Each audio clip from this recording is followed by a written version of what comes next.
தமிழக மருத்துவக் கல்லூரிகள் கட்டியதில் முறைகேடு விவகாரத்தில் எதிர்க்கட்சித் தலைவர் எடப்பாடி பழனிசாமிக்கு எதிரான புகாரில் முகாந்திரம் இல்லை என்று தமிழக அரசு பதில் அளித்திருக்கிறது. அதாவது தமிழ்நாட்டில் புதிதாக 11 மருத்துவக் கல்லூரிகள் கட்டியதில் முறைகேடு நடந்ததாக வழக்கு தொடரப்பட்டது. இதில் முன்னாள் முதல்வரும் தற்பொழுதைய எதிர்க்கட்சித் தலைவருமான எடப்பாடி பழனிசாமிக்கு எதிரான புகாரில் முகாந்திரம் இல்லை என்று தமிழக அரசு சென்னை உயர்நீதிமன்றத்தில் விளக்கமளித்திருக்கிறது. முகாந்திரம் இல்லாத காரணத்தினால் இபிஎஸ்க்கு எதிரான புகார் முடித்து வைக்கப்பட்டதாகவும் தமிழக அரசு தரப்பில் தகவல் தெரிவிக்கப்பட்டிருக்கிறது. கூடுதல் விவரங்களை எமது செய்தியாளர் சுரேஷ் விவரிக்க கேட்போம். முழு விவரங்கள் என்ன சுரேஷ்? வணக்கம். தமிழகத்தில் முந்தைய அதிமுக ஆட்சி காலத்துல திருவள்ளூர், அரியலூர் உள்ளிட்ட 11 மாவட்டங்கள்ல மருத்துவக் கல்லூரிகள் கட்டப்பட்டன.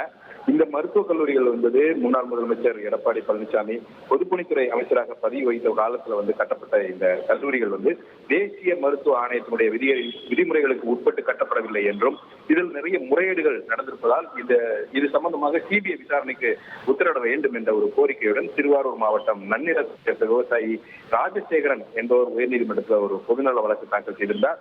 அந்த மனுவில் மத்திய அரசினுடைய 60% நிதி பங்களிப்புடன் இந்த கல்லூரிகள் கட்டப்பட்டுள்ளதால் இது சம்பந்தமாக சிபிஐ விசாரணை நடத்த வேண்டும் என்ற ஒரு கோரிக்கையை அவர் முன்வைத்திருந்தார். இந்த வழக்கு தலைமை நீதிபதி MM ஸ்ரீவத்சவா மற்றும் நீதிபதி அருள்முருகன் அடங்கிய அமர்வுல விசாரணைக்கு வந்தபோது தமிழக அரசு தரப்பில் ஆஜரான தலைமை வழக்கறிஞர் ஏற்கனவே இது சம்பந்தமாக மனுதாரர் அளித்த புகாரின் அடிப்படையில லஞ்ச ஒழிப்புத்துறை விசாரணை நடத்தியது. அந்த விசாரணையில இந்த புகார்ல முகாந்திரம் இல்லை என்று தெரிய வந்ததை அடுத்து அந்த புகார் முடித்து வைக்கப்பட்டது என்று தெரிவித்தார். இதை அடுத்து முகாந்திரம் இல்லை என்று புகார் முடித்து வைக்கப்பட்டதை நீதித்துறை ஆய்வுக்கு உட்படுத்த முடியும் என்பது குறித்து உச்சநீதிமன்றம் மற்றும் உயர்நீதிமன்ற தீர்ப்புகளை மேற்கோள் காட்டி விளக்கம் அளிக்கும்படி மனுதாரருக்கு உத்தரவிட்ட நீதிபதிகள் இந்த வழக்கினுடைய விசாரணையை 4 வாரங்களுக்கு தள்ளி வைத்திருக்கிறார்கள். தகவல்களுக்கு நன்றி சுரேஷ்.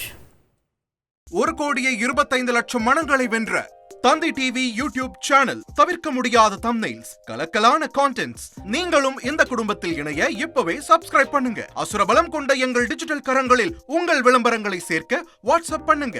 8939888378. Email advttanditv@dttv.in.